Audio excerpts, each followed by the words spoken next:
Já, verið velkomin á 333. fund sveitarstjórnar Rangárþings eystra.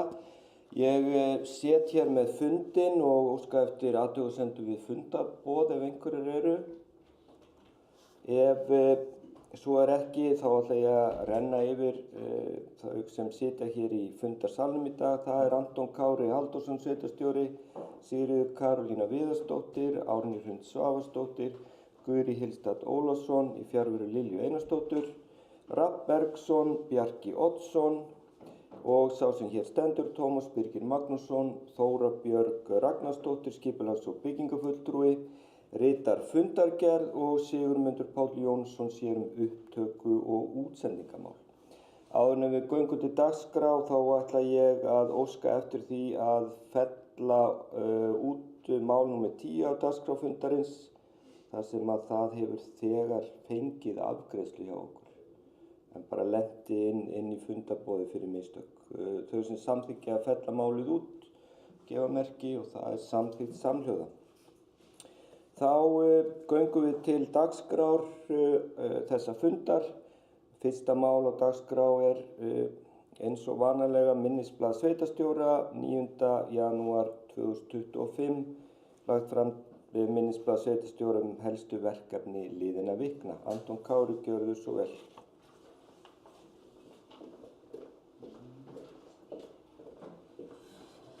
Takk fyrir það. Oddviti sveitarstjórnar fulltrúar og aðrir tilheyrendur. Ég ætla að renna yfir það helsta sem á okkar daga hefur drifið undanfarnar vikur. Að venju stiklegu stóru nokkur á þeim helstu verkefnum sem við hjá Rangárþingi eystra og aðrir í sveitarfélaginu okkar höfum verið að fást við að undanförnu. Í byrjun vil ég óska öllum íbúum Rangárþings eystra gleðilegs nýs árs með kærum þökkum fyrir þau liðnu. Það eru forréttindi að fá að taka þátt í vinnu við uppbyggingu eins blómlegs samfélags og við eigum hér í Rangárþingi eystra. Það eru fjöldamörg verkefni sem ratin á borð sveitarfélagsins á ári hverju, misstór og umfangsmikil, en öll eru þau mikilvæg og vinnum við af heilum hug til að standa vörð og byggja upp okkar góða samfélag. Ég tel okkur geta litið stolt tilbaka yfir árið 2024 og þess að við höfum áorkað í sameiningu. Sveitarfélagið stendur vel, innviðir eru sterkir, uppbygging heldur áfram sem aldrei fyrr og íbúum okkar heldur áfram að fjölga. Þann 1. janúar 2025 voru íbúar í Rangárþingi eystra 2167 talsins og hafa aldrei verið fleiri. Íbúum fjölgaði á milli ára 7,97%. Á sama tíma og fjölgun íbúa er verulega jákvæð fyrir sveitarfélagið, er það einnig krefjandi og mikil ábyrgðarhluti sveitarfélagsins að vera í stakk búið fyrir slíka fjölgun með uppbyggingu innviða og að veita lögbundna þjónustu. Það hlutverk tökum við í sveitarstjórn Rangárþings eystra alvarlega og horfum björtum augum til þeirra verkefna sem bíða okkar á komandi ári. Það er ekki bara sveitarfélagið sem þarf að bregðast við með uppbyggingu vegna fjölgunar íbúa, því einhvers staðar þurfa jú allir að búa sem hér vilja setja stað. 100 íbúðir eru nú í byggingu víðsvegar í sveitarfélaginu. Íbúðirnar eru komnar mislangt í ferli og eru skráðar á mismunandi byggingastig, frá útgáfu byggingarleyfis til lokaúttektar. Uppbygging íbúða hefur náð að halda í við fjölgun íbúa, þó svo að lítið megi út að bregða. Fjöldi íbúða í byggingu hefur nú verið sambærilegur á hverjum tíma undanfarin 4 ár. Líkt og flestum íbúum í Rangárþingi eystra kunnugt eftir fjölmiðla umfjöllun síðustu daga kom upp mjög alvarleg staða hjá HSU hátíðarnar þegar ekki tókst að manna læknavaktir í héraðinu. Sú staða er á öllu leyti óboðleg íbúum og gestum sveitarfélagsins. Rekstur heilbrigðisþjónustu á Íslandi er á höndum ríkisins og þá í okkar tilfelli hér í Rangárþingi á ábyrgð HSU. Sveitarstjórn hefur ávallt og mun áfram beita sér með öllum tiltækum ráðum fyrir því að heilbrigðisþjónusta í Rangárvallasýslu sé til fyrirmyndar. Sveitarstjórn Rangárþings eystra óskaði eftir fundi með framkvæmdastjóra HSU í lok nóvember þar sem farið var yfir áhyggjur sveitarstjórnar vegna erfiðleika á mönnun lækna og fleira. Eins hefur sveitarfélagið ítrekað boð sitt húsnæði fyrir lækni á Hvolsvelli. Sameiginlegum fundur sveitarfélagi í Rangárvallasýslu með forsvarsmönnum HSU var svo haldinn síðastliðinn mánudag þar sem farið var yfir málin og leita skýringa og lausna á þeirri stöðu sem upp er komin. Nú hefur grunnlæknaþjónusta verið tryggð næstu mánuði og áfram verður unnið að framtíðarmönnum lækna í héraðinu. Viðvarandi læknaskortur hefur einnig þau áhrif á annað starfsfólk í heilbrigðisgeiranum hjá okkur að álag eykst til muna. Því vil ég þakka öllu því frábæra starfsfólki HSU og öðrum sem starfinnan geiras sem starfar á staðstöðum í Rangárvallasýslu fyrir virkilega vel unnin störf á erfiðum tímum. Á síðasta fundi sveitarstjórnar Rangárþings eystra var samþykkt fjárhagsáætlun fyrir árið 2025 ásamt áætlun til næstu 3 ára. Hér á eftir langar mig að fara yfir stærstu fjárfestingaverkefni sveitarfélagsins sem áætluð eru á árinu 2025. Heildar fjárfestingaráætlun fyrir komandi ár hljóðar upp á 681,4 milljónir króna. Tekjur af gatnagerð eru áætlaðar 138 milljónir og koma til lækkunar auk þess sem gert er ráð fyrir 74,5 milljónum króna í fjárfestingu í samrekstrafélög, til dæmis eins og brunavarnir Rangárvallasýslu. Stærsta einstaka fjárfesting er endurnýjun gatnagerðar í Stóragerði á Hvolsvelli, en kostnaðaráætlun þess verkefnis er 200 milljónir króna. Er að ræða verulega umfangsmikið verk sem tekur til heildar endurnýjunar allra lagna, yfirborðs gatna og gangstétta.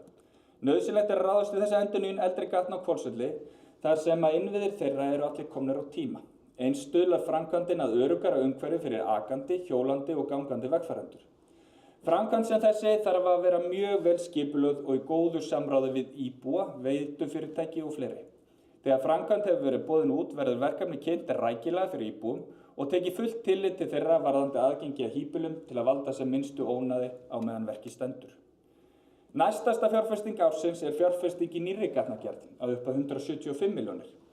Til stendur að opna á fyrsta áfanga Bergþórugerðis en með þeirri framkvæmd opnast á uppbyggingamöguleikar fyrir einbýlis, par, rað og fjölbýlishús. Mikil eftirspurn er eftir lóðum undir byggingu íbúðarhúsnæðis og er því nauðsynlegt að halda áfram með gatnagerð nýrra gatna. Í Bergþórugerði verða fjölbreyttar húsagerðir til að mæta eftirspurn sem flestra. Áætlað er að klára gatnagerð í Hallgerðartúni með framkvæmdum við gangstéttar þar sem að styttist óðum í að hverfið verið fullbyggt og því nú þegar orðin mikil umferð gangandi vegfarenda.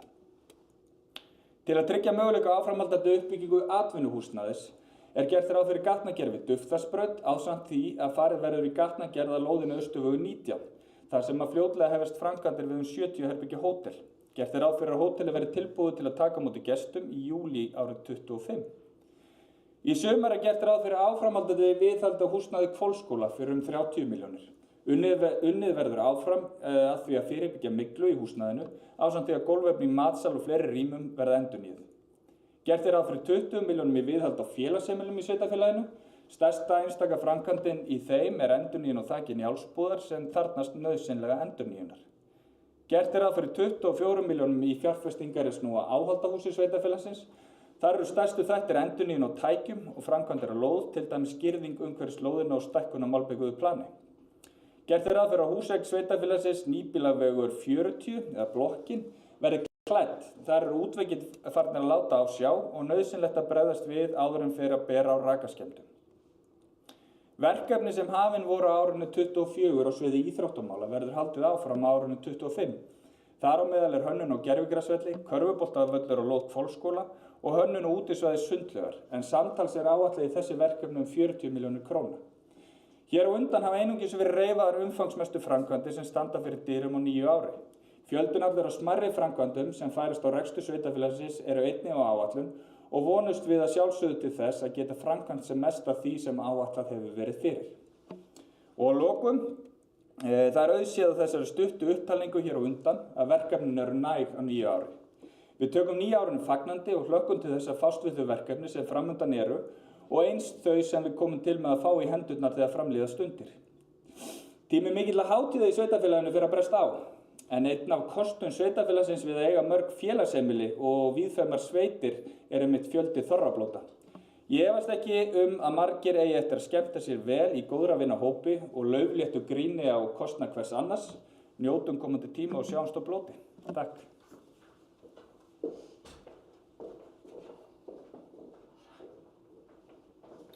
Takk fyrir Anton Kári. Er einhverju sem vilja tjá sig undir þessum lið? Ef svo er ekki, þá höldum við áfram og næsta mál á dagskrá, annað mál. Á dagskrá fundarins er staða mála í Rangárþingi vegna heilsugæslu HSU og læknaskorts. Anton Kári fór ágætlega yfir svo sem stöðuna hérna í minnisblaðinu áðan.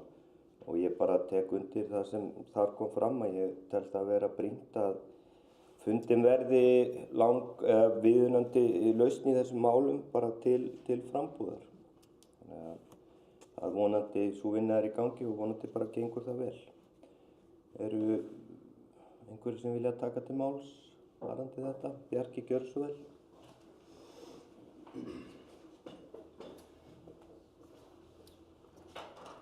Takk fyrir, Oddviti.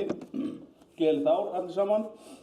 Mér langar að koma hérna fram undir læknamálunum og aðeins að fara yfir hvernig þau blasa við mér.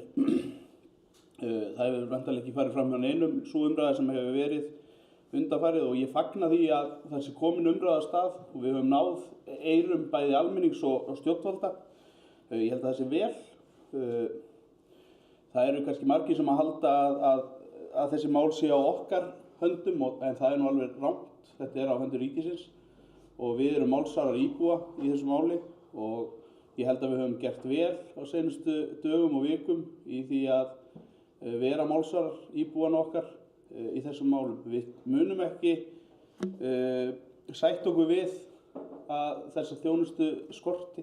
Það er ábyrgð yfirstjórnar HSU að tryggja þjónustu sem virkar fyrir íbúana og við ætlum að standa, ég mun í það minnst að standa með íbúunum og ég efast ekki að allir sveitarstjórnarmenn hérna munu vera málsvarar íbúana.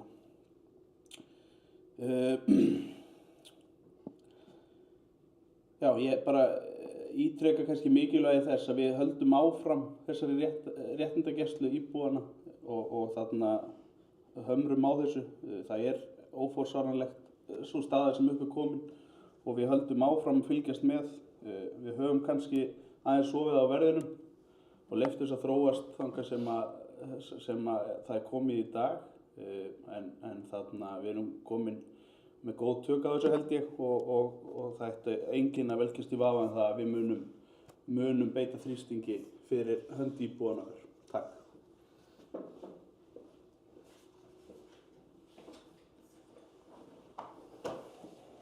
Takk fyrir Bjarki. Eru fleiri sem að vilja tjá sig varðandi þessi mál? Anton Kári, gjörðu svo vel.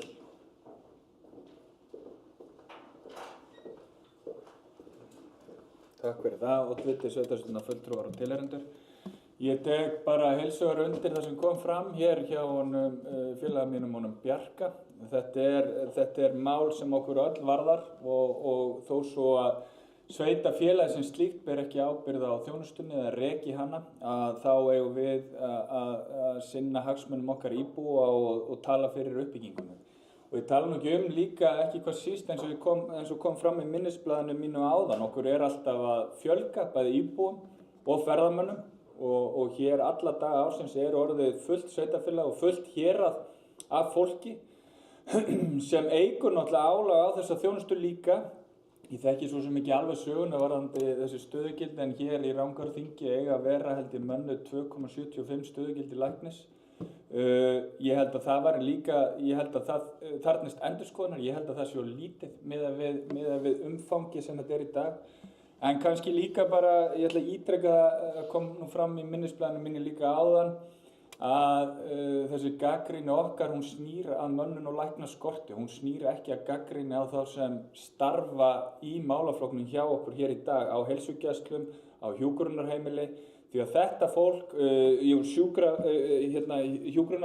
sjúkraflutningamenn og viðbragðsaðilar og fleiri. Því að þetta fólk náttúrulega ber upp við samfélagið okkar og þetta fólk á svo óbóðslegan heiður skilið. Starfsfólkið okkar á Kirkjukóli, ekki hvað síst, það sem Kirkjukóll í dag rauninni hjúkrunarheimili og hálfgert sjúkrahús og að glíma við alls konar og því óendanlega mikilvægt að hafa þann mannauð sem við búum yfir þar til þess að sinna okkar besta fólki og bara stórt hrós til þeirra allra. En við þurfum náttúrulega að tryggja að þau hafi það backup sem þau þurfa frá HSU. Og þess vegna eigum við að tala fullum fetum fyrir því að þessi mál séu í lagi og ég held að við getum sameinast það öll í sveitarstjórn þvert á flokka og pólitík að þessir hlutir og þessir innviðir þurfa að vera í lagi í okkar sveitarfélagi þannig að við getum haldið áfram að vaxa og dafna. Takk.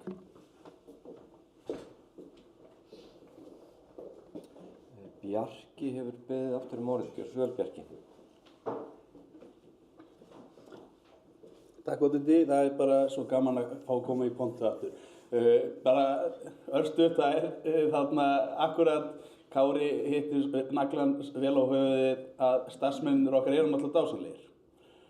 Við höfum þarna verið í læknaskorti en við höfum samt ekkert verið að upplifa, íbúarnir hafa ekkert verið að upplifa endilega mikla að þjónustan sé ekki til staðar. Hjúkrunarfræðingarnir eru náttúrulega búin að stíga upp og grípa og annað heilbrigðisstarfsfólk. Við erum með kirkjukvörn og það meira álag á öllum þessum aðilum og því ber að þakka. Ég held að það sé líka alveg hárrétt að þetta mál snýst ekkert flokka eða pólitík. Hér eigum við bara að koma fram öll sem eitt, við stefnum öll í sömu átt og það snýst ekkert hvaða bókstafur fyrir framan eða aftan nafnið. Við komum fram og þetta er algjörlega ópólitískt. Hérna erum við bara málsvarar íbúar, öll sem eitt. Takk.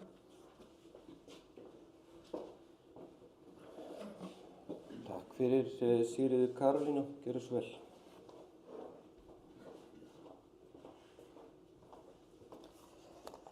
Oddviti, sveitarstjórnarmenn og aðrir gestir.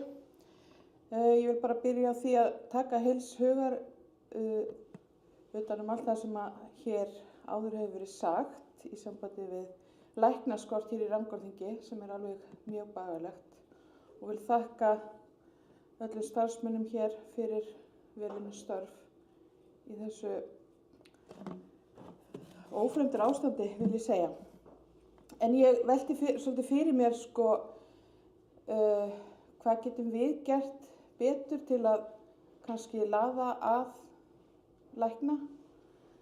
Gætum við kannski virkjað okkar starfsfólk, byggðaþróunarfulltrúa og markas- og kynningarfulltrúa sveitarfélaganna til dæmis að gera einhvers konar kynningarefni.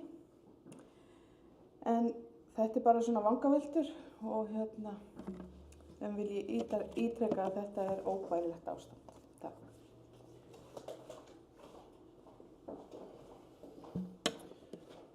Eru fleiri sem vilja tjá sig varðandi þetta mál? Ef ekki þá bara vil ég þakka þeim Sigríði, Antoni Kára og Bjarka fyrir þeirra innlegg í þessu umræðu og bara tek heilshugar undir þeirra orð varðandi þetta ástand. Ég ætla þá að lesa hérna upp bókun sveitarstjórnar. Sveitarstjórn Rangárþings eystra hefur verulegar áhyggjur af þeirri stöðu sem upp er komin varðandi mönnun lækna í héraðinu.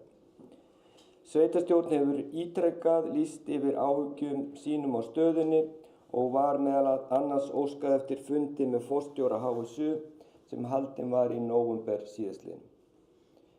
Sveitarstjórn áréttar að hún hefur ávallt lagt sitt af mörkum til að liðka fyrir mönnun meðal annars með því að bjóða upp á húsnæði og leikskólapláss. Fundur var haldinn mánudaginn 7.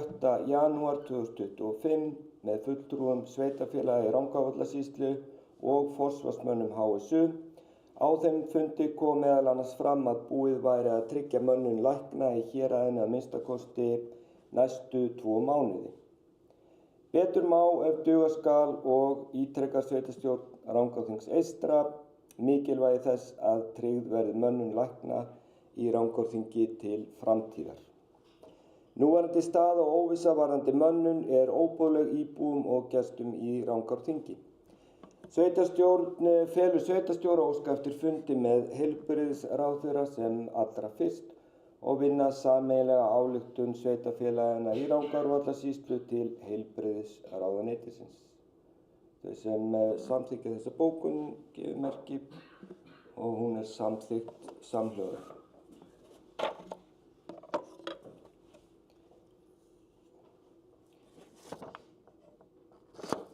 Þá er það 3. mál á dagskrá, það er HÍ önnur mál. Á 69. fundi heilsu íþrótta- og æskulýðsnefndar óskaði nefndin eftir svörum frá sveitarstjórn á stöðu fyrirhugaðra íþróttamannvirkja í sveitarfélaginu. 1.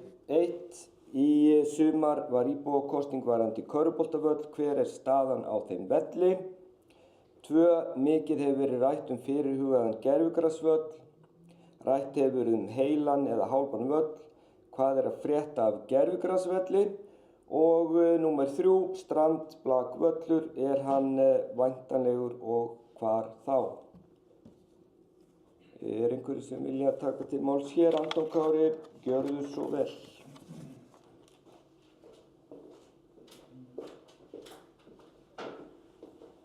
Takk fyrir það, oddviti, sveitarstjórnar fulltrúar tilheyrendur. Ég ætlaði bara rétt að renna yfir svör svona sveitarstjóra við þessum fyrirspurnum heilsu, íþrótta- og æskulýðsnefndar og hefst þá lesturinn. Númer 1, staðan á körfuboltavellinum er sú að staðsetning var ákveðin eftir íbúakosningu við hlið núverandi sparkvallar. Efni sem til þarf var að hluta til keypt síðasta sumar og stendur til að framkvæmdir við völlinn hefjist í vor. Númer 2, fyrir liggur tilboð frá einni verkfræðistofu í hönnun og verkeftirlit fyrir annars vegar heilan og hálfan fótboltavöll. Einnig liggur fyrir kostnaðaráætlun fyrir báða kosti. Óskað hefur verið eftir álíka tilboði frá annarri verkfræðistofu til að bera saman. Þegar það liggur fyrir verður málið kynnt fyrir heilsu, íþrótta- og æskulýðsnefnd. Sveitarstjórn gerði ráð fyrir kostnaði við hönnun gervigrasvallar í fjárhagsáætlun sinni fyrir árið 2025. Varðandi blakvöllinn, síðastlið sumar kom upp hugmyndur uppsetningu á strandblakvelli á Gamla Róló. Eftir að hugmyndin var grenndarkynnt var fallið frá þeim áformum og vellinum fundin ný staðsetning innan skólalóðar í nágrenni við íþróttahús. Vonastu til þess að völlurinn komi til framkvæmda nú í sumar. Takk.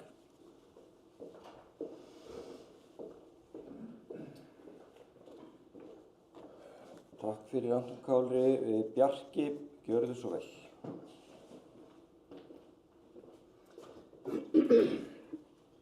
Takk fyrir oddviti. Aðeins bara að fá að leggja orð í belg undir þessum lið. Byrjaði að þakka heilsu, íþrótta- og æskulýðsnefnd fyrir þarna fyrirspurningar. En það er mjög mikilvægt að við undirbúum þessar framkvæmdir vel. Þetta eru allt frá því að vera frekar kostnaðarlitlar framkvæmdir upp í mjög stóra fjárfestingu sem yrði bara ein af þeim stærstu sem við höfum ráðist í sem sveitarfélög í gervigrasvelli. Þannig að slíka framkvæmd verður náttúrulega að þarna vinna vel. Það eru deildameiningar hvort eigi að fara í heilan eða hálfan gervigrasvöll og það er mín skoðun að við þurfum að það þurfa að vera mjög mikill eða veigamikill munur á kostnaði þannig að við förum í hálfan völl því að við erum að þá minnka notagildið og bæði til keppnis og æfinga. Svo má líka velta fyrir sér ef við ákveðum að fara í hálfan gervigrasvöll hvar við ætlum að setja það í forgangsröðunina á uppbygging á íþróttasvæðinu en það er fyrirhugað töluverð uppbygging og það er ljóst að það er ekki hægt að fara í alla hluti í einu. Varðandi strandblaksvöllin þá var upphaflega eins og Anton Kári kom fram áðan áætlað að hann væri á Gamla Róló og síðan var fallið frá því eftir grenndarkynningu og ákveðin önnur staðsetning. Ég held að það beri líka að vanda svolítið valið á því þannig að sú fjárfesting sem að væri farið í þar verði nýtt og hún verði í rauninni bara nothæf. Það eru bæði vindur og þarna aðgengismál sem að skipta þar máli. Þannig að ég bara held að við eigum ekki að hlaupa áfram með þá framkvæmd þó að hún sé tiltölulega einfald og kostnaðarlítil en að við tryggjum að það verði gott aðgengi og vindur mun ekki spilla fyrir því að það er ljóst að við Anton Kári eigum eftir að taka þar leik.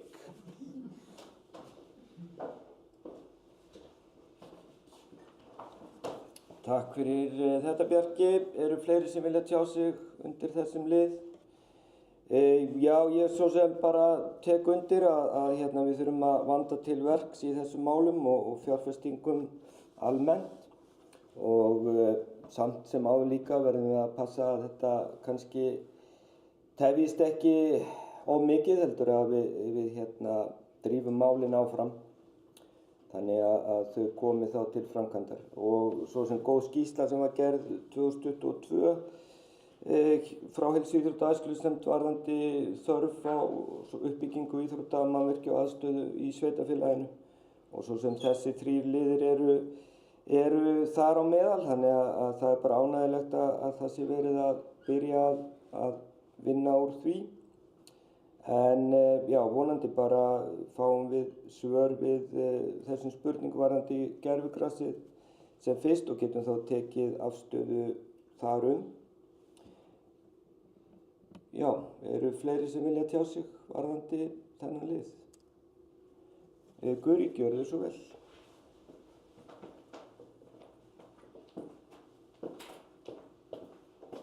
Takk fyrir oddviti, góðan daginn öll sömn og gleðilegt ár.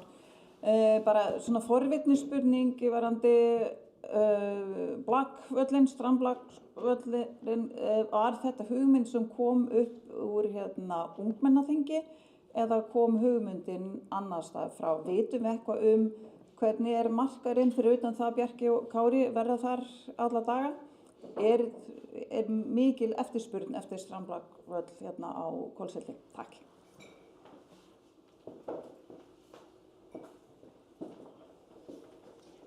Takk fyrir ykkur í Anton Kári, gjörðu svo vel.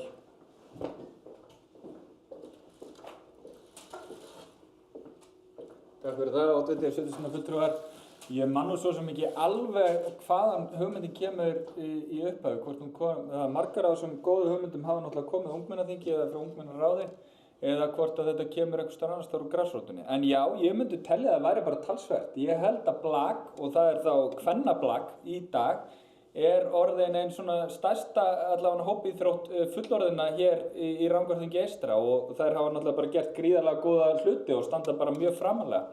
Eftir því sem ég heyrði í síðustu viku að það voru 35 konur á æfingu á mánudagskvöldi, þannig að ég hef nú fulla trú á því að hann verði eitthvað notaður, en ég veit samt ekki, það er kannski ekki sömu aðstæður til strandblaksiðkunar á Hvolsvelli eða í Buenos Aires eða eitthvað staðar í suðrænni sól og ég veit ekki alveg hvernig það verður, kannski viðrar ekkert alltaf vel til strandblaks, en framkvæmdin er tiltölulega einföld og kostnaðarlítil og ef henn er fundin góður staður og hún nýtist þá finnst mér það alveg tilvalið.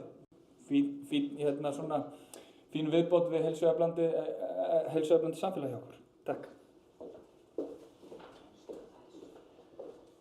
Takk fyrir þetta, Anton Kári. Ég verð nú að lýsa yfir áhyggjum mínum af sem kom fram í máli hjá Bjarka og Anton Kára varðandi veðrið á Hvolsvelli. Það er nú yfirleitt logn og sól hérna, þannig að ég kvíði því ekki varðandi strandblakvöll. En eru fleiri sem vilja taka til máls hér? Ef svo er ekki að þá förum við í 4. mál á dagskrá og það er fyrirspurn fulltrúa B-lista varðandi rekstur sveitarfélagsins Rangárþings eystra. Lögð fram fyrirspurn fulltrúa B-lista varðandi rekstur sveitarfélagsins Rangárþings eystra. Og er ekki einhver sem vil fylgja þessu úr hlaði frá B-listanum? Guri, gjörðu svo vel.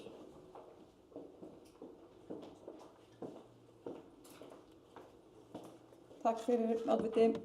Já, fyrirspurnin er svo hljóðandi. Á vinnufundi við gerð fjárhagsáætlunar fyrir fjárhagsárið 2024 var óformlega samþykkt að strax í janúar 2024 yrði hafin vinna af að rýna rekstur sveitarfélagsins Rangárþings eystra í samvinnu við forstöðumenn allra deilda.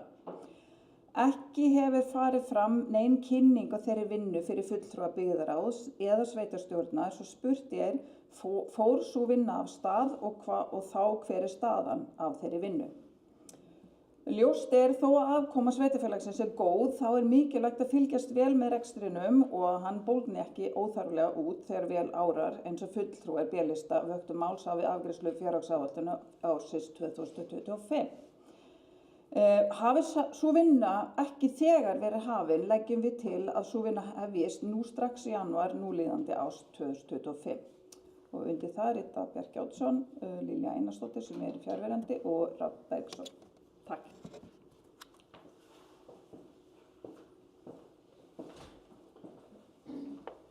Takk fyrir Guri. Anton Kári, gjörðu svo vel.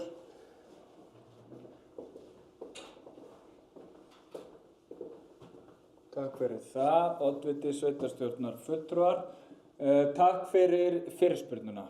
Fljóta svarið er nei, það fór engin formleg vinna af stað. En það var meðvitað ákvörðun að gera það ekki, þegar við breyttum líka í aðdraganda náttúrulega fjárhagsáætlunargerð sem aldrei hefur verið gert áður, sem ég held að sé til fyrirmyndar að byggðarráð sem náttúrulega fer með fjármál sveitarfélagsins, boðaði til sín alla forstöðumenn stofnana á sinn fund þar sem rekstur hverrar stofnana var rýndur og unnin drög að áætlun fyrir árið, sem vel, það lukkaðist einstaklega vel. Sveitarfélagið stendur mjög vel, eins og allir vita, og nú erum við nýbúin að samþykkja fjárhagsáætlun. Bráðum liggur fyrir ársreikningur sem ég vona að sýni líka góða mynd af sveitarfélaginu.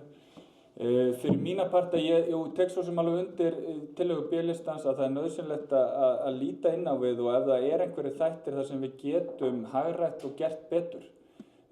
Stærsti kostnaðarliður sveitarfélagsins, og sveitarfélaga er launakostnaður, langt stærsti kostnaðurinn. Og hann fylgir náttúrulega bara kjarasamningum og annað, þannig að það er kannski lítið sem við ráðum við. Ef við ætlum að fara í einhverjar verulegar hagræðingar, og ef við þurfum einhverjar hagræðingar, þá felst það í uppsögnum á fólki og minnka starfsfólk. Og ég átta mig ekki alveg á þessari tillögu og kannski bara beini þá líka fyrirspurn til B-listans. Eru þið með á takteinunum sko hvar vildu þið hagræða og hver væri tilgangur í hagræðingu? Ég vil kannski aðeins fara yfir, þú veist, eins og til dæmis staðan hefur verið hér á skrifstofunni. Við höfum verið sem sagt undirmönnum, við höfum verið án aðstofmanns skipulags- og byggingafulltrúa. Þó svolítinn tíma við vorum án garðyrkjustjóra, við höfum sparað bara talsvert af peningum, en það bitnar líka á því að þá er ekki verk sem er unnið. Við þurfum frekar að bæta í heldur en hitt. En ég er algjörlega sammála auðvitað á að spyrja spurninga og á að rýna reksturinn, en að setja af stað einhverja vinnu við slíka greiningu eins og hér er lagt til, er þá verið að óska eftir því að fá inn aðila eins og KPMG eða eitthvað svoleiðis til þess að rýna rekstur sveitarfélagsins. Hvernig sér B-listinn fyrir sér að þetta verið unnið? Er þetta ekki eitthvað sem ætti það bara að vera verkefni byggðarráðs að spyrja spurninga og fá þá til sín forstöðumenn og kannski að skoða, líta á spilin, hvað sé hægt að gera? En ég sé ekki miðað við stöðu sveitarfélagsins í dag að það sé mikill tilgangur fyrir að fara í þessa vegferð. Takk. Takk fyrir Anton Kári. Bjarki, gjörðu svo vel. Takk fyrir oddviti, hér er hann komin enn einu sinni. Sko ég held að hér séu misskilning að ræða hjá sveitarstjóra vorum. Því að það er ekkert í tillögunni sem segir að ég fara inn eina hagræðingu. Það er bara eins og við höfum rætt í fjárhagsáætlunargerð bæði fyrir árið 2024 og 2025 að það er mikilvægt að þrátt fyrir að vel ári og við stöndum vel að við séum meðvituð reksturinn okkar og við séum að horfa inn á við. Það er ekki falið í tillögunni að við séum að fara að ráða inn aðila, heldur að við greinum bara stöðunni í hverri einingu hjá okkur. Hvar erum við að gera vel, hvar þurfum við að gera betur, hvar er svigrúm til þess hugsanlega að nýta fjármunina betur eða öðruvísi. Það er engar kröfur eða hvergi tekið fram í tillögunni að það er að fara í einhverja hagræðingar eða uppsagnir. Síður en svo. Það er það seinasta sem við viljum. Það er að þurfa að fara í nauðbeygð, í uppsagnir. Við viljum bara að sveitarfélagið sé vel rekið og að við séum meðvituð stöðuna hverju sinni. Þannig einmitt að þegar að uppbyggingin sem við erum í heldur áfram og við þurfum að fara í fjárfestingu og ef að fjárhagsstaðan versnar að þá sé reksturinn til fyrirmyndar og okkur sé ekki ýtt út í hagræðingaaðgerðir sem eru sársaukafullar. Því það er það seinasta sem við viljum. En ef við getum einhvers staðar nýtt fjármunina betur, að við gerum það. Ég held að það sé bara okkar hlutverk. Og það þarf ekki að fara í einhverja heildar skoðun á fjármálum sveitarfélagsins, heldur eins og við höfum rætt að við tökum bara eina einingu í einu og skoðum hvernig eru útgjöldin að þróast, hvernig getum við mögulega haft meiri tekjur af rekstrinum okkar og það eru svona alls konar hlutir sem að koma til umræðu en þannig ég bregðist í þeirri spurningu sem Anton Kári kom með hvort við séum að tala um að fá KPMG eða einhverja slíka stofnun þá var svarið við því nei. Við erum fullfærir það að rýna reksturinn okkar sjálf og byggðarráð er að sjálfsögðu góður vettvangur þar og þarna ég treysti þeim fulltrúum sem þar setja vel til að kíkja ofan í fjármálin hjá einingunum og hvort að við getum gert eitthvað skemmtilegra við peningana en við erum að gera í dag. Hugsanlega kemur út úr þessu að við séum bara að gera frábærlega og þá er það bara hið besta mál. En nei, við erum ekki að horfa í uppsagnir eða hagræðingaraðgerðir. Takk.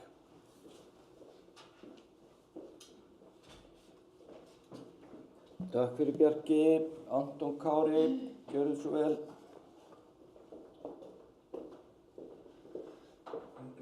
Takk fyrir það, oddviti, og takk fyrir skýr svör, Bjarki, bara hvað þessi tillaga eitthvað snýst. En ég ætla samt sem aðeins, ég ætla aðeins að halda áfram kannski þá snútur eða hvað. Nú erum við náttúrulega nýbúin að samþykkja fjárhagsáætlun og fyrir allar deildir.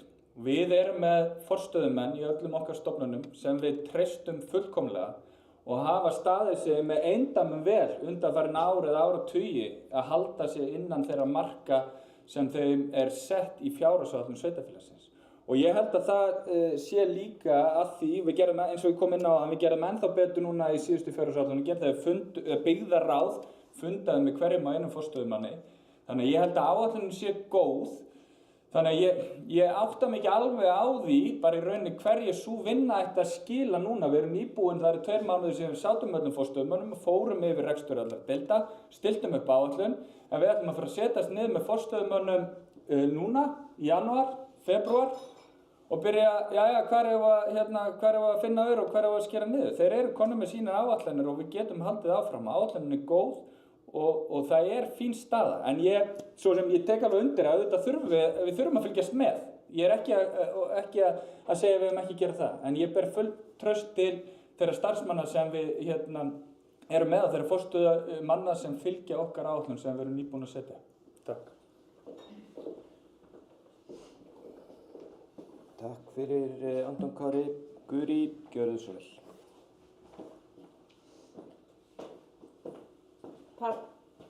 Takk fyrir oddviti og takk fyrir Kári og Bjarki. Ég ætla bara að ítreka þar sem Bjarki sagði áðan. Við erum ekkert endilega að tala um að skera eitthvað niður og við erum alls ekki að tala um að fara að segja upp fólki. Hins vegar erum við aðeins að benda á bara að rýna svolítið innan við. Skoða hvar getum við gert betur. Erum við að gera eitthvað sem við þurfum alls ekki að gera. Og svo framvegis. Þetta er svona innra mat sem allir þurfa að sinna. Ég minni líka á við stöndum vel og það sem er frábært og það er bara æðislegt. Það eru lausir kjarasamningar, til dæmis að stór hópur starfsmanna sveitarfélagsins sem er ekki búið að ganga frá kjarasamningum, við vitum ekki hvernig það fer. Það er ekki, þó að við stöndum vel, það þarf ekki mikið til að við stöndum allt einu bara ekki vel. Þannig við erum bara enn og aftur, við erum ekkert að tala um endilega eitthvað svona brjálæðislega hagræðing, við erum að tala um aðeins að bara líta inn á við, skoða reksturinn og náttúrulega bara frábært að byggðarráðið sé það bara rosalega vel upplýst og gott er það, væri það kannski gott fyrir almenning líka að fá það kannski meira innsýn í rekstur sveitarfélagsins af því við erum nú að fást við opinber fé eins kannski fá það bara inn á borð sveitarstjórna líka kynning og annað og kannski fá að hitta forstöðumenn inn á milli líka. Þannig við erum ekki, þið munið, við vorum mjög ákveðin að fara í svona rýni í desember 2023 þegar segja að við ættum að hefja þessu vinnu í janúar 2024. Þeir sem sátu í sveitarstjórn þegar COVID skall á, þá þurftum við allt einu bara að takast á eitthvað rosalega hagræðingavinnu og í ljós kom að við gátum bara skorið svolítið bara svona fitulag af án þess að það bitnaði mikið af þjónustu viðbúna. Við fundum og lítið fyrir því. Við gerðum alltaf framkvæmdum með rosa hagræðingaraðgerðir en það var almenni íbúi fann voða lítið fyrir því. Þannig þess bara, ég hveti ykkur til að skoða bara horfa á málið þannig. Við erum ekkert að fara að hagræða, við erum ekkert leggjum alls ekki til að segja upp fólki. Takk.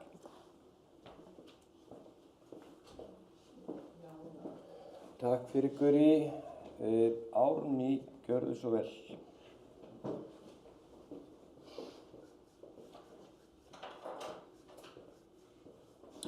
Oddviti, sveitarstjórnarmenn og aðrir gestir. Mér langaði nú bara rétt aðeins að koma upp og taka undir allt sem Anton Kári búinn að fara hérna yfir.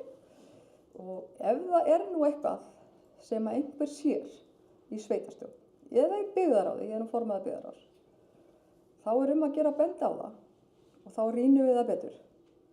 En eins og Kári sagði, við vorum að klára þessa vinnu. Við funduðum með forstöðumönnum og þeir eru að standa sig allir mjög vel. Endilega bendu okkur á það. Og Bjarki, þú situr nú með mér í byggðarráði. Komdu með það ef það er eitthvað, einhver fita sem við getum skorið, einhver staðar. Bara, eða allir. Við eigum að hjálpa staði við þetta og við gerum það. Við skiluðum unnum mjög flotta vinnu fyrir fjárhagsáætlun og við erum að vinna þetta saman. Takk. Takk fyrir þetta, Árný. Nú sá ég ekki hvor var á undan, Rabbi eða Bjarki hérna. Rabbi var á undan, gjör svo vel, Rabbi. Gjör svo vel. Já. Takk fyrir, oddviti. Þannig bara aðeins að koma inn í þessa umræðu og svo sem ýmislegt komið fram og bara sitt sýnis hverjum og allt í góðu. Það er vissulega rétt eins og bent hefur verið á að við erum nýbúin að vera í fjárhagsáætlunargerð og með forstöðumönnum okkar og þeir eru að standa sig bara gríðarlega vel og allt svoleiðis. Mér finnst kannski ættum við frekar að horfa bara að eyða tími og bera okkur saman við önnur sveitarfélag. Þá á ég við það, kannski bara að fara yfir málaflokkana, þetta er nú tekið saman í árbók Sambands íslenskra sveitarfélaga til dæmis, hvað hver málaflokkur er að kosta. Og ég er ekki með neina ég held hvergi að það sé fyrirfram að við getum endilega gert betur. Snýst kannski bara samt að vera á tánum og eins og ég segi, þarna væri gott, bara holtheldi fyrir okkur, kannski að fara yfir þessa töflu. Er einhver málaflokkur sem sker sig úr hjá okkur? Miðað við önnur sveitarfélag. Kannski vonandi erum við bara allstaðar í góðum málum og fá staðfestingu á því. En í mínum huga er þetta kannski ekki mikið dýpra sem á þessu stigi heldur en bara átt okkur á stöðunni. Og kannski er það bara hollt fyrir okkur líka, sveitarstjórn, aðeins átt að sjá hvar erum við þó reksturinn gangi vel í heildina. Hvaða málaflokka erum við að standa okkur svakalega vel? Eru málaflokkar sem eru dýri hjá okkur? Eru ástæður fyrir því eða er svigrúm? Og eins og ég segi, ég er ekki með neitt fyrirfram en í mínum huga væri þetta kannski einhver leið til að nálgast verkefnið og hvort sem að sveitarstjórnarfulltrúar gera það bara hver fyrir sig en ég held að væri ágætt að koma einhverju vinnu á stað eða svona, já, og fara aðeins yfir þetta og kannski væri bara eðlilegast að byggðarráð myndi byrja. Þeir eru nú svolítið framkvæmdanefnd sveitarfélagsins. En eins og ég segi, ég kannski held að þetta sé frekar leið að horfa og bera okkur saman við önnur sveitarfélög heldur en endilega vera að kryfja ofan í deildirnar nema við sjáum að við séum að skera okkur úr einhvers staðar. Takk. Takk fyrir þetta, Rafn. Bjarki, gjörðu svo vel. Ég hefði ekki átt að hleypa Rafni á undan, hann er rödd skynseminnar. Takk fyrir oddviti. Heyrði, þessi viðbrögð sem við höfum fengið er náttúrulega bara frábært. Ég er alltaf glaður þegar maður fær viðbrögð við þarna tillögum og það er ekkit öðruvísi þessu eða í þarna heilbrigðismálunum, læknamálunum að fá viðbrögð og það vekur upp umræðu og það er vel. Varðandi þessi orðum fjárhagsáætlunargerð, ég lít bara svo á að svo vinna sem við förum í núna og hefjum í janúar 2025 ef það verður samþykkt, sé grunnvinna fyrir næstu fjárhagsáætlunargerð. Ég tel ekki ástæði til þess að við förum að breyta ykkur í fjárhagsáætlunni sem er nýsamþykkt. Enda var hún samþykkt samhljóða og allir sammála. Þetta snýst að við lítum inn á við og undirbúum okkur í málefnunum. Bara vel, og við séum vel undirbúin. Við mótum stefnuna. Því að við felum forstöðumönnum okkar sem að sjálfsögðu ég treysti eins vel og þið fyrir að starfa innan þess ramma sem við setjum.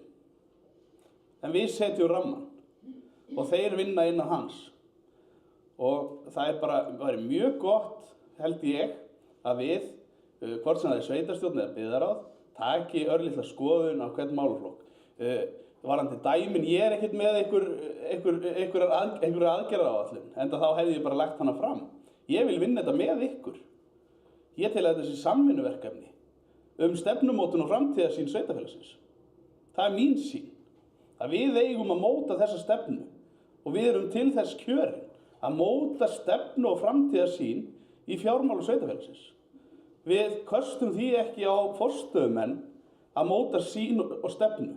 Því þeir eru ráðnir, en við erum kjörin og við þurfum að endurnýja umboðið á 4 ára fresti og þá sýnum við á spilin, þetta höfum við gert og allir að treysta okkur áfram, eða ekki. Þannig að ég held að við eigum ekki að kasta þessu á forstöðumennina, þeir að sjálfsögðu eru búin að standa sig vel innan þess ramma sem við setjum. Bara til að nefna ykkur dæmi, því að Árný óskaði eftir dæmum, þá til dæmis byggðasamlögin okkar eru farin fram úr öllum innri stofnunum okkar sem eru okkar stofnanir að vaksa í kostnaði fyrir okkur. Hvernig finnst stofnunum okkar það? Að þeir fá X hækkun en byggðasamlögin meira? Er það eitthvað sem við getum svarað hér? Nei, við þurfum að setjast yfir þetta og við þurfum að setjast yfir þetta saman. Erum við sátt við þetta? Hugsanlega erum við bara mjög ánægð með þetta og þetta aukin þjónusta fyrir íbúa. Og þá bara það þannig og þá það bara meðvituð ákvörðun okkar. En að við leyfum ekki bara hlutunum að damla og þið munið hvað ég sagði hérna í afgreiðslu fjárhagsáætlunar. Við þurfum að skera fituna þar sem hægt og ég ætlaði að fara fram með góðu fordæmi og nú komið janúar og þá bara að slá í hestinn. Og ég hvet okkur til að gera það líka. Takk. Takk fyrir Bjarki, Anton Kári, gjörðu svo vel.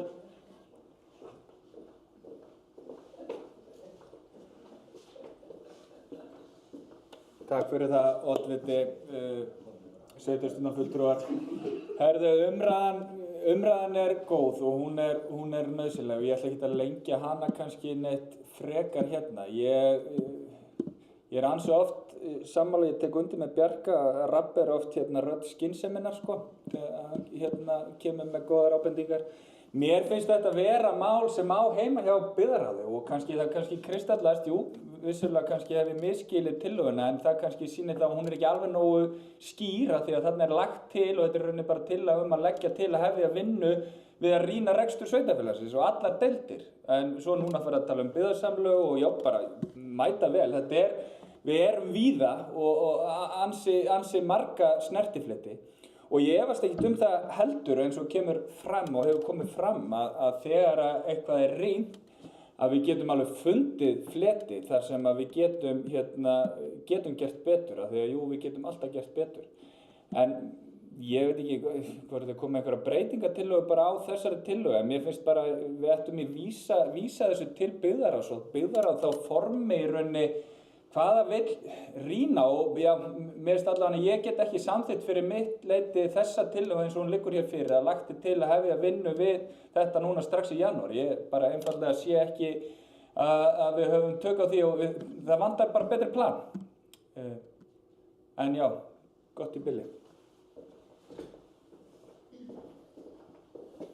Takk fyrir þetta, Anton Kári. Sigríður Karolína, gjörðu svo vel.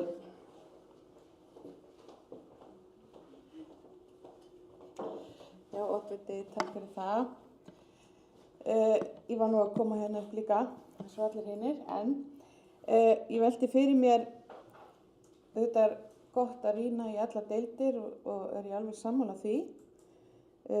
Hvort sem að það verði gert í janúar eða febrúar, ég velti fyrir mig hvort að það væri kannski betra að fara í þá rýningu eins og bara var gert núna í byggðarráði með forstöðumenn deilda okkar og það er þá gert fyrir fjárhagsáætlunargerð og eftir þá ársreikning að já, ég svona velti fyrir mig hvort að janúar, febrúar sé eitthvað hentugur tími en þetta er svona mitt innlegg í þetta.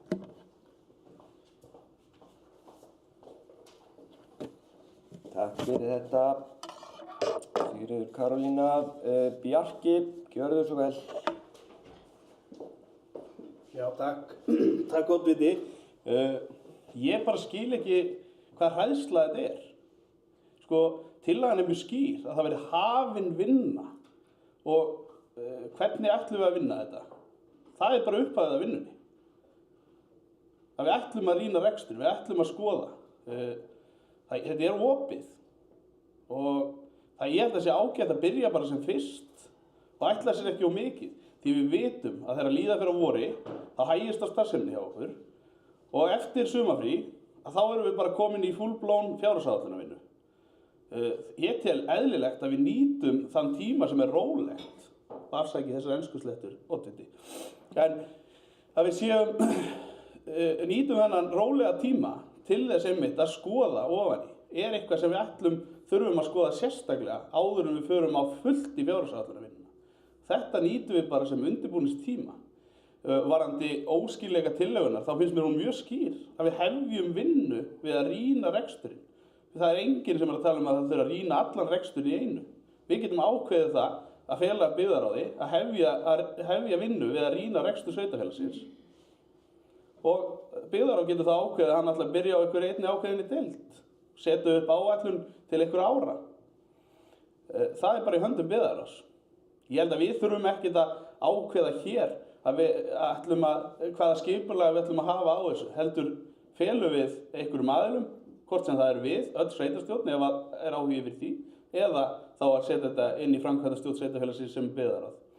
Og þeir móti eitthvað ramma, búið sér til verkáætlun og framfylgi því svo fyrir fjárhagsáætlunarvinnuna. Takk.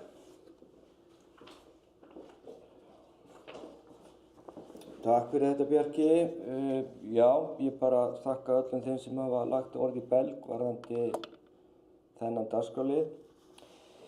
Varðandi þessa tillögu þá held ég svo sem að getur nú tekið undir það, hún sé kannski ekkit sérstaklega skýr, en ég er sammála því þó að ég held að sé alltaf gott að vera með puttan á púlsinu þegar það kemur að rekstri og mér hefur svo sem fundist að vera hjá þeim starfsmönnum sveitarfélagsins sem er í þessum daglega rekstri að þeir haldi vel utan um þetta. En jafnframt er náttúrulega gott fyrir okkur kjörna fulltrúa. Við þurfum að vera meðvituð um stöðuna og ég tek undir með Rabba að það er áhugavert að bera saman líka rekstur sveitarfélaga og það er bara mjög athyglisverð gögn sem að liggja á vef Sambands íslenskra sveitarfélaga. Svona vefsjá þar sem er hægt að bera saman og skoða alls konar tölur í rekstri sveitarfélaga. Þannig að það er bara gott að skoða það og fylgjast með hvar við stöndum. Og auðvitað má alltaf gera betur. Þetta eru ekki mikli fjármunir sem að sveitarfélagið hefur svona til framkvæmda eða fjárfestinga ári hverju, þannig að auðvitað þurfum við að nýta þá fjármuni vel og eins að passa það að reksturinn sé í góðu standi og ég held að við sem erum hér inni höfum bara lagt okkur fram með það að svo sé. Já, eru fleiri sem að vilja taka til máls? Ef svo er ekki þá ætla ég að ná mér í gleru og ég sé ekkert rosalega vel á blaðið hérna.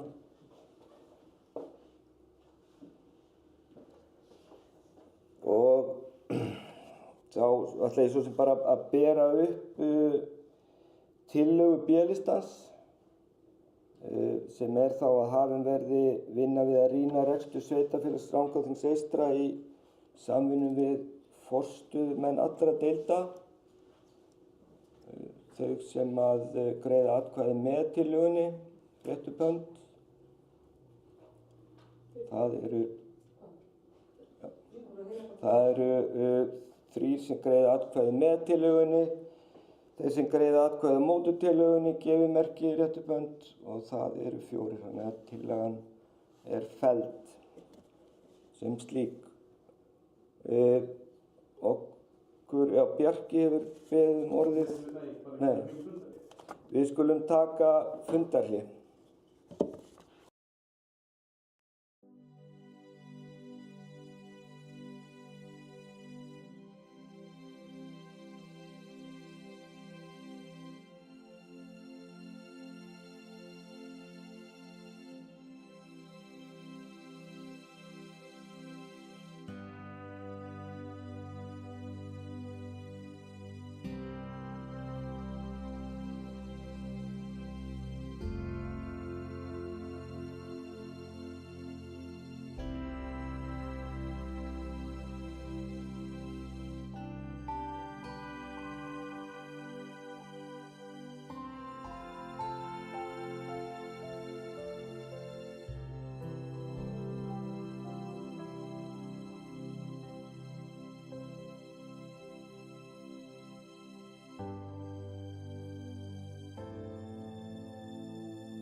Já, velkomin aftur eftir þetta fundarhlé.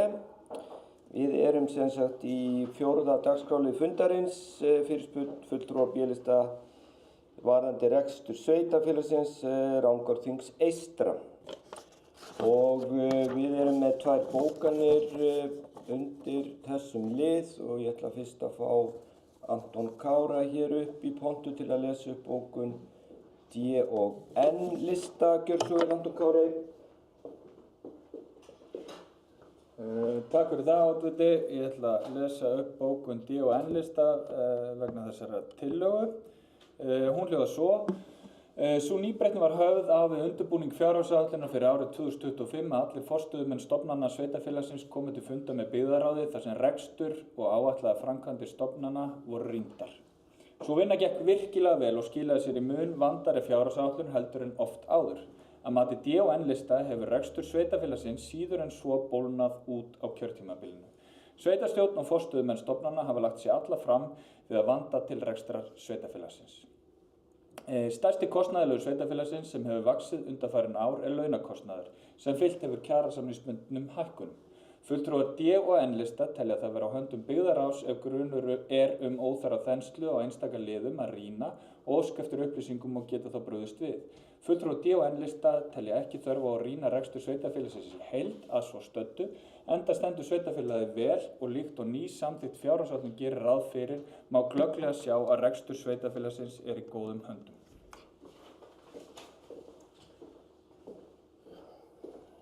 Takk fyrir þetta Anton Kári. Þá vil ég bjóða fulltrúa B-lista að koma hér upp og lesa upp bókun. Gjörðu svo vel, Bjarki. Takk fyrir. Þá ætla ég að fylgja eftir bókun B-lista og hún fer alveg að koma.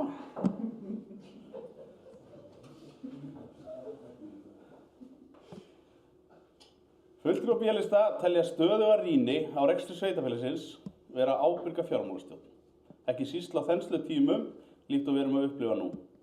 Fulltrúar B-lista harma því afgreiðslu meirihluta á tillögunni.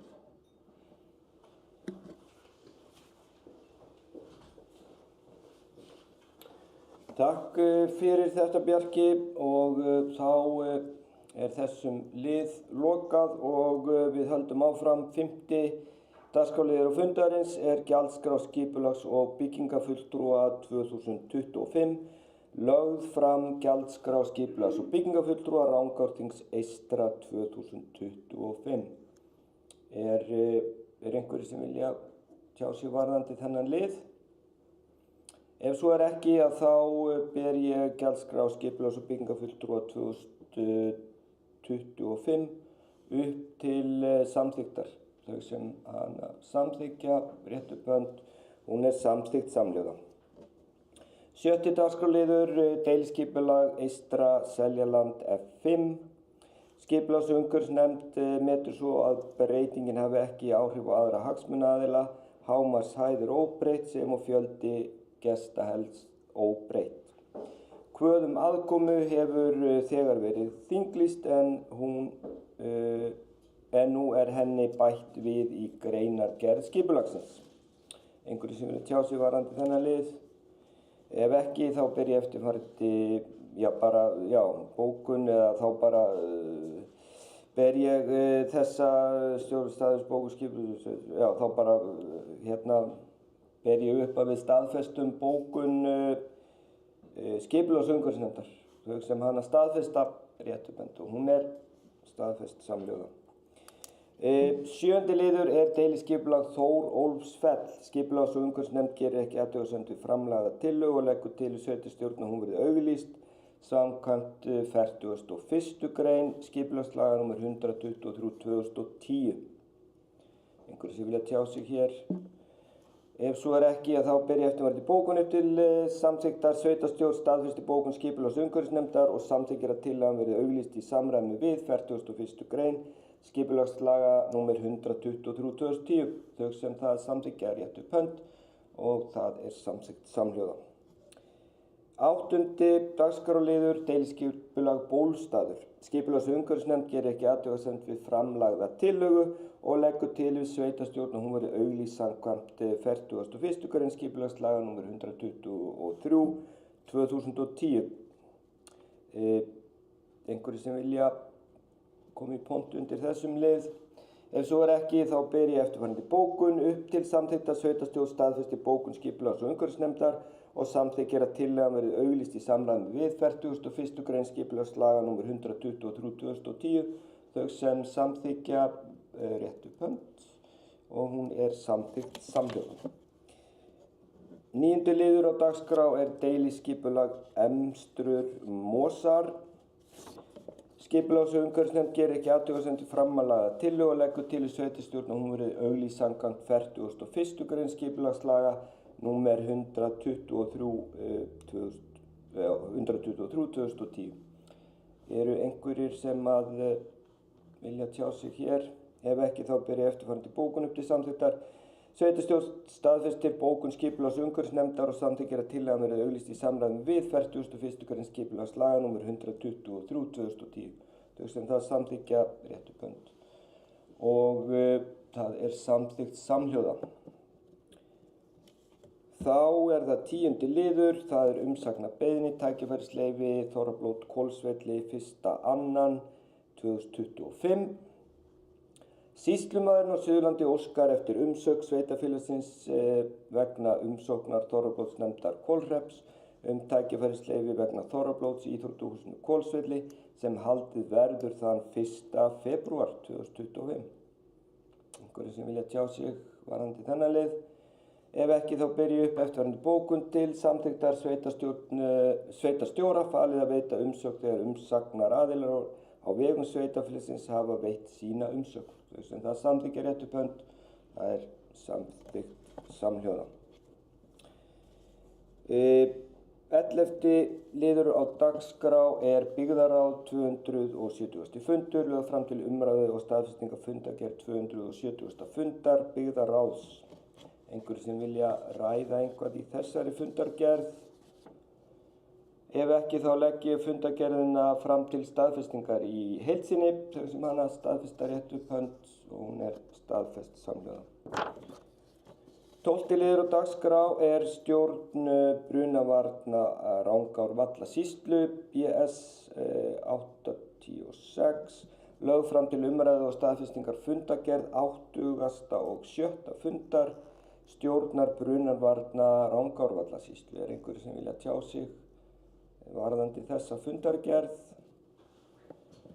Ef svo er ekki þá ber ég fundargerðina fram til staðfestingar í heild sinni, þau sem hana staðfesta gefa merki, hún er staðfest samhljóða. Þá er það næsta mál á dagskrá. Það er lagt fram til kynningar, mál nr. 13, fjölmiðlaskýrsla 2024, lögð fram til kynningar fjölmiðlaskýrsla Rangárþings eystra 2024. Eitthvað í þessari skýrslu sem að fundarmenn vilja ræða? Ef ekki, þá höldum við áfram og förum í síðasta dagskrárlið á þessum sveitarstjórnarfundi. Það er liður nr. 14, veiðifélag Eystri Rangár 16.1.2025. Lagt fram til kynningar fundarboð aðalfundar veiðifélags Eystri Rangár sem haldinn verður 16. janúar næstkomandi. Eitthvað hér sem að fundarmenn vilja ræða? Ef svo er ekki að þá augnablik.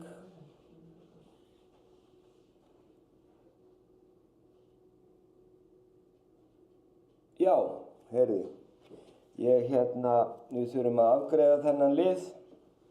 Það er lagt til að sveitarstjóra verði falið að sækja fundi fyrir hönd Rangárþings eystra. Þau sem það samþykkja gefa merki og það er samþykkt samhljóða. Þá er þessu lokið hjá okkur í dag og ég slít fundinum og þakka þeim sem að horfðu á og vonandi bara sjá sem flesta á þorrablótum hér á næstunni. Takk fyrir.